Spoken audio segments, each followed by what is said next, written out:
नमस्कार, आप देख रहे हैं खबर तो समझिए और आपके साथ मैं हूं विवेक। बिहार के सियासी घटनाक्रम के बीच जो भी सवाल खड़े हो रहे हैं कि आखिर नीतीश के लिए बीजेपी ने दरवाजे क्यों खोले, जबकि हाल तक बीजेपी के तमाम बड़े नेता नीतीश की एंट्री को सिरे से खारिज करते रहे थे। वजह क्या है, समझिए।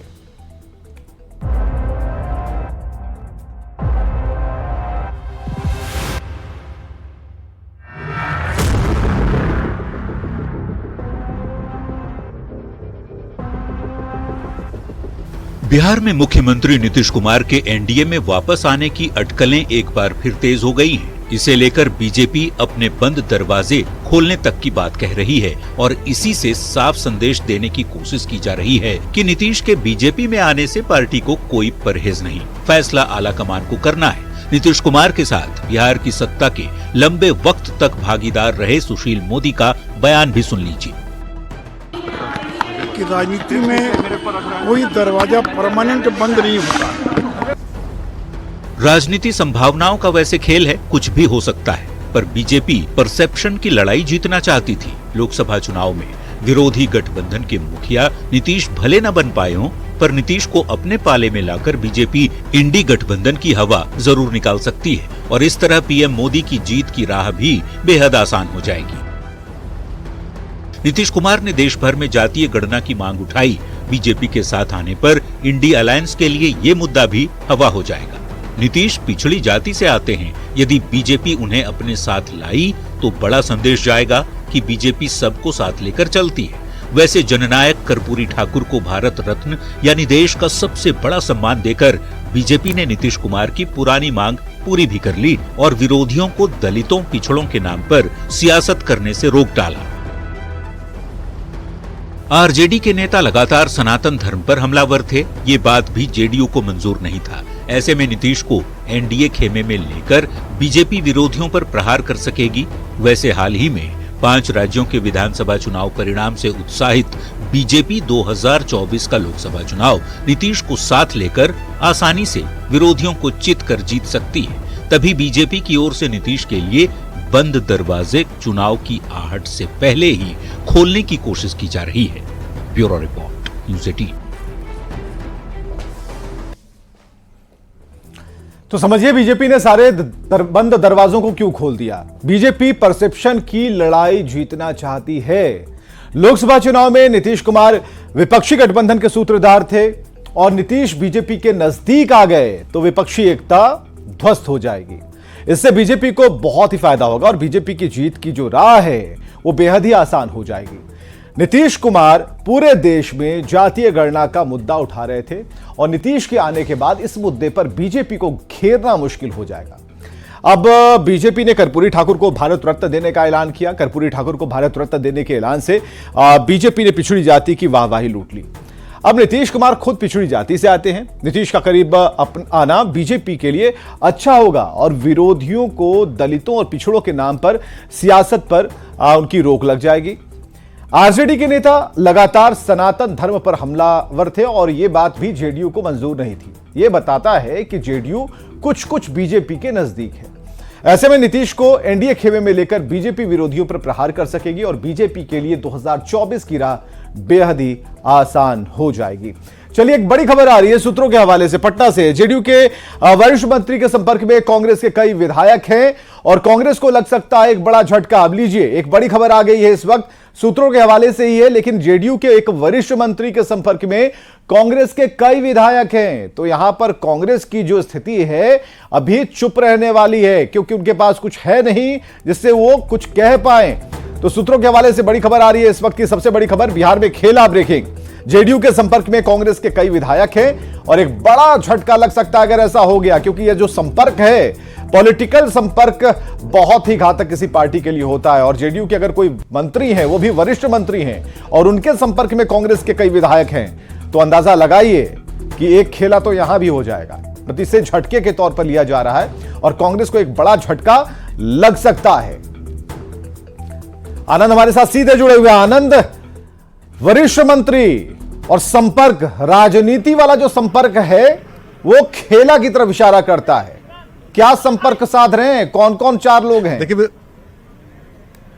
देखिए विवेक, अब तक ये जानकारी नहीं मिल पाई है कि कितने विधायक संपर्क में है, लेकिन जानकारी यही मिल रही है सूत्रों के हवाले से कि कांग्रेस के कई विधायक जेडीयू के एक वरिष्ठ मंत्री है उनके संपर्क में है।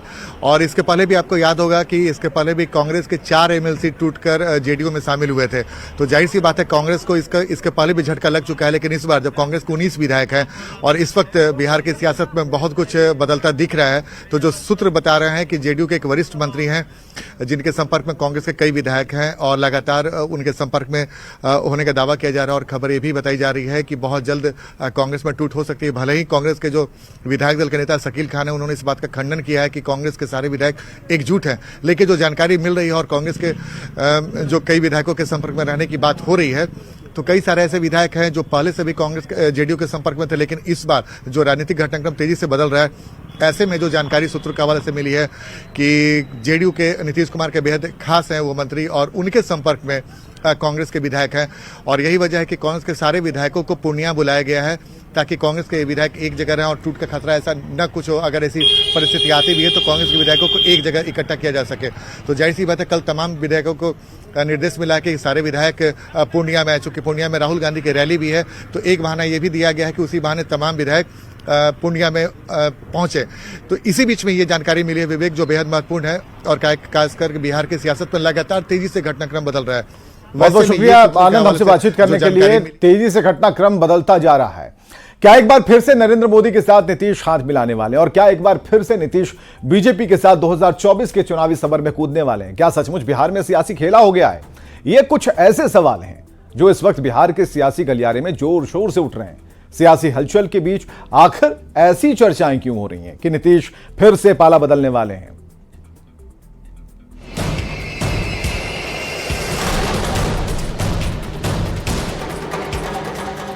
नीतीश कुमार की सियासत पिछले 10 साल में आड़ी तिरछी चलती रही है। कभी बीजेपी के साथ सरकार तो कभी आरजेडी और कांग्रेस के साथ महागठबंधन की सरकार।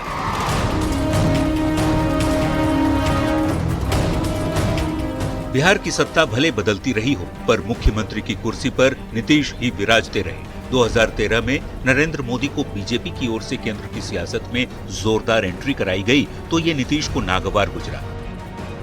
नाराज होकर नीतीश ने बीजेपी के साथ 17 साल का रिश्ता पल भर में तोड़ डाला।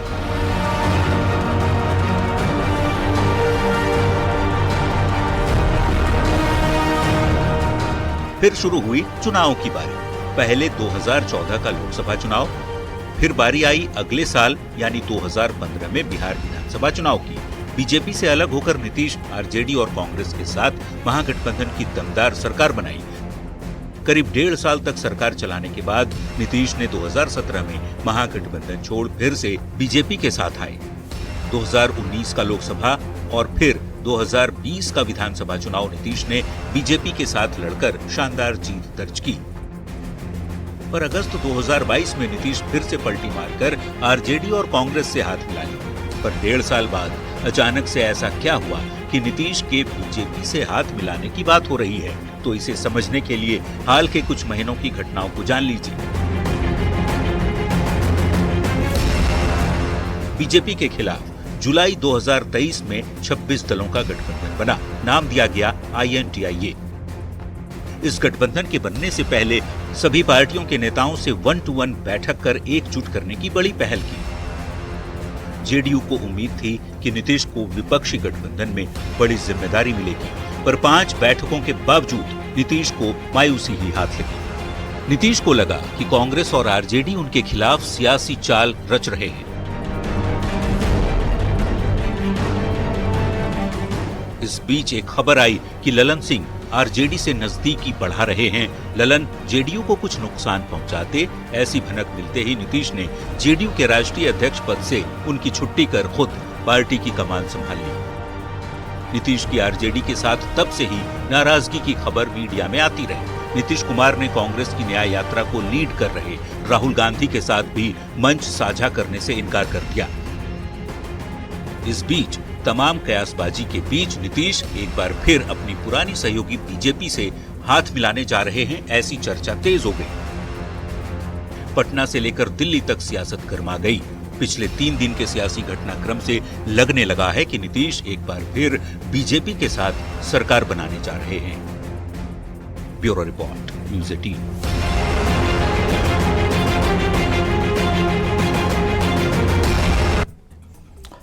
तो समझिए, लालू और नीतीश गठबंधन का अंत आ चुका है? प्रश्नवाचक चिन्ह। यह सवाल क्यों उठ रहे हैं? आरजेडी ने मान लिया है कि गठबंधन में असमंजस है और जेडीयू का जवाब कोई असमंजस नहीं है के तौर पर आ रहा है। अब राजभवन में हाई टी पार्टी हुई, मुख्यमंत्री पहुंचे, डिप्टी सीएम तेजस्वी नहीं पहुंचे। अब यहां पर तेजस्वी की कुर्सी हो गई खाली। अब खाली तेजस्वी की कुर्सी पर लगा था उनका नाम, तो अशोक चौधरी ने क्या किया कि उस नाम को ही हटा दिया और राजभवन में नीतीश के साथ नेता प्रतिपक्ष विजय सिन्हा दोस्ताना अंदाज में दिख गए। अब तेजस्वी के नहीं आने का नीतीश को कोई मलाल नहीं है। उन्होंने कहा भी दिया कि भाई जो नहीं आया उनसे जाके पूछिए। अब गांधी मैदान में दोनों 90 मिनट तक साथ रहे लेकिन बातचीत नहीं हुई। तेजस्वी गाड़ी तक छोड़ने आए लेकिन नीतीश ने देखा तक नहीं और बीजेपी नेताओं ने कहा कि नीतीश के दरवाजे खुल सकते हैं। आरजेडी नेता शिवानंद तिवारी नीतीश कुमार की जमीर तक पहुंच गए। कर्पूरी ठाकुर को मोदी ने भारत रत्न देने का ऐलान किया तो नीतीश कुमार ने पीएम को धन्यवाद दिया। नीतीश कुमार ने बिना नाम लिए परिवारवाद पर प्रहार किया। सवाल यह भी है कि जब सब कुछ ठीक है तो सभी पार्टियों ने बैठक क्यों बुला ली? चलिए आगे बढ़ते हैं। बिहार में चल रही सियासी उठापटक की खबरों के बीच पहली बार आरजेडी ने भी माना कि गठबंधन में संशय की स्थिति है। आरजेडी की तरफ से नीतीश कुमार से शाम तक स्थिति को साफ करने की मांग भी की गई।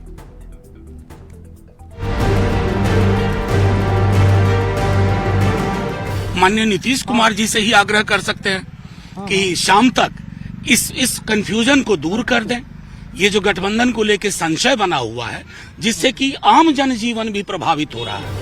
बिहार में खेला होने की अटकलबाजी के बीच आरजेडी ने पहली बार ये माना कि गठबंधन को लेकर संशय की स्थिति है। आरजेडी सांसद मनोज झा ने सीधे सीधे सीएम नीतीश कुमार से मांग की कि वो शाम तक स्थिति साफ कर दें। नहीं, संशय दूर करना, इस गठबंधन की मुखिया कौन है, गठबंधन किनके साथ बना, तो हमारी ओर से तो आप एक भी टिप्पणी नहीं देख रहे होंगे। तो मैं आग्रह करूंगा हाथ जोड़ के माननीय मुख्यमंत्री जी से कि शाम तक ये जो संशय, कंफ्यूजन, ये इधर उधर, वो सब स्पष्ट हो जाए ताकि बिहार अपने हित पर, बिहार के युवाओं के हित पर हम जो ये 4-5 दिन से चीजें देख रहे हैं वो खारिज हो जाए। आखिर ये संशय की स्थिति क्यों बनी हुई है? आरजेडी की ओर से दिए गए अल्टीमेटम को कई घंटे बीत गए लेकिन ना तो जेडीयू की ओर से ना ही जेडीयू के सबसे बड़े नेता नीतीश कुमार की तरफ से ही स्थिति साफ की गई। राजभवन में हुई हाई टी पार्टी में नीतीश कुमार पहुंचे थे पर डिप्टी सीएम तेजस्वी यादव नहीं पहुंचे। राजभवन से निकलते वक्त नीतीश कुमार से सवाल भी पूछा गया कि क्या गठबंधन में कोई गांठ है, तो इस पर सीएम नीतीश ने बिना कुछ जवाब दिए मुस्कुरा कर चल दिए। गठबंधन में सब ठीक है। गठबंधन में सब ठीक है। आरजेडी के अल्टीमेटम का समय खत्म हो गया लेकिन नीतीश कुमार ने कोई सफाई नहीं दी। सवाल है कि अब आरजेडी क्या करेगा और नीतीश कुमार का अगला कदम क्या होगा? Bureau report, news 18। तो अब आरजेडी क्या करेगा? 2022 में बीजेपी को छोड़कर नीतीश आरजेडी के साथ ही गए थे।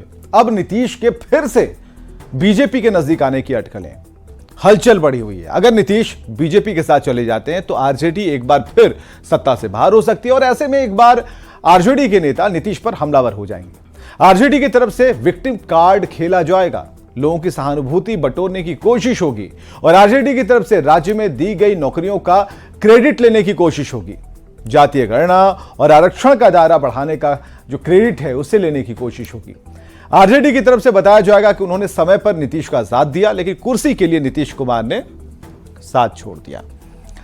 आगे बढ़ते हैं। जेडीयू और आरजेडी में चल रही खटपट के बीच गणतंत्र दिवस के मौके पर राजभवन में राज्यपाल ने हाई टी पार्टी दी लेकिन न्योता के बावजूद तेजस्वी नहीं आए। और यही नहीं, जिस कुर्सी पर तेजस्वी को बैठना था उस पर भवन निर्माण मंत्री अशोक चौधरी बैठ गए, वो भी तेजस्वी का नेम प्लेट हटाकर।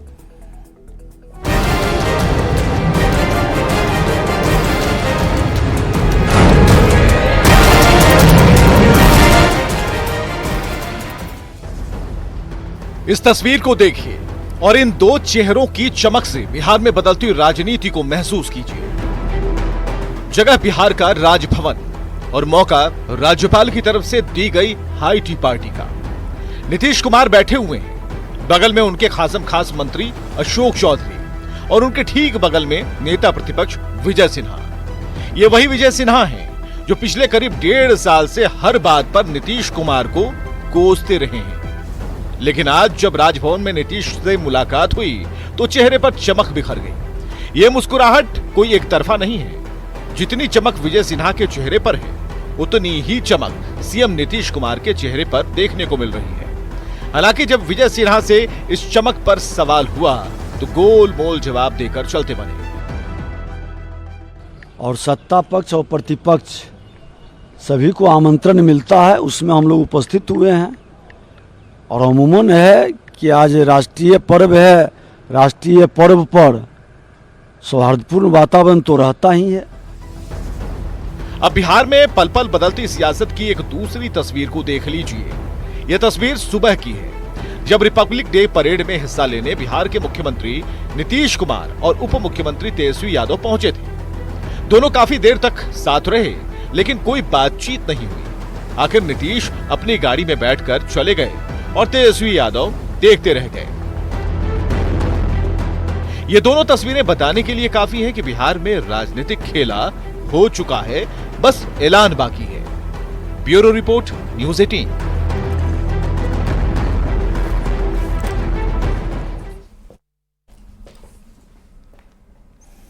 तो बिहार की राजनीति में कुछ बड़ा हो चुका है, कैसे, उससे जुड़ी 2 तस्वीरें सामने आई। और इन 2 तस्वीरों के बीच बिहार की जो बदलती हुई सियासत है उसके मायने को भी आप जरा समझिए। तो बीजेपी के प्रदेश अध्यक्ष सम्राट चौधरी ने कसम खाई थी कि जब तक नीतीश कुमार को सीएम की कुर्सी से हटा नहीं देंगे तब तक पगड़ी नहीं खोलेंगे। अब जबकि नीतीश कुमार के बीजेपी के साथ आने की अटकलें तेज हो गई हैं, तो सवाल उठ रहे हैं कि सम्राट की पगड़ी का क्या होगा।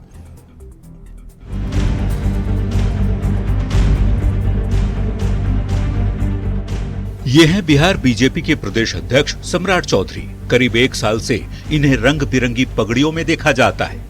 सम्राट घर से निकलते समय सुनिश्चित कर लेते हैं कि बिना पगड़ी के ना हो, क्योंकि इन्होंने कसम खाई थी कि सरकार बदलने के बाद ही पगड़ी खोलेंगे। नीतीश के बीजेपी से अलग होने के बाद इन्होंने प्रतिज्ञा ली थी कि जब तक नीतीश को सत्ता से उखाड़ नहीं फेंकेंगे तब तक पगड़ी बांधे रहेंगे। अब जब नीतीश बीजेपी के करीब आ रहे हैं तो सवाल उठ रहा है कि सम्राट की पगड़ी का क्या होगा। पगड़ी खोलेंगे।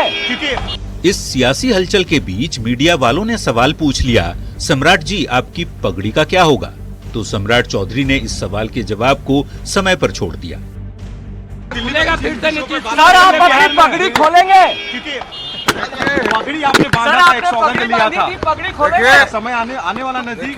स्पष्ट रहिए, हमारी बैठक लोकसभा चुनाव के अंतर्गत हो रहा है। पगड़ी का जवाब मैं पगड़ी के समय दूंगा। पिछले साल की बात है, बिहार विधानसभा का सत्र चल रहा था। मुख्यमंत्री की नजर सम्राट की पगड़ी पर पड़ गई तो नीतीश ने पूछा कि आपने ये पगड़ी क्यों बांधी है? तो सम्राट चौधरी ने सामने से 2 टूक कह दिया कि पगड़ी आपको हटाने के लिए बांधी है। अब फिर वही सवाल, जिनके हटाने के लिए पगड़ी बांधी थी अब उन्हीं को बीजेपी पगड़ी पहनाने जा रही है, तो फिर सम्राट की पगड़ी का क्या होगा? Bureau report. और आइए देखते हैं इस वक्त की हेडलाइंस।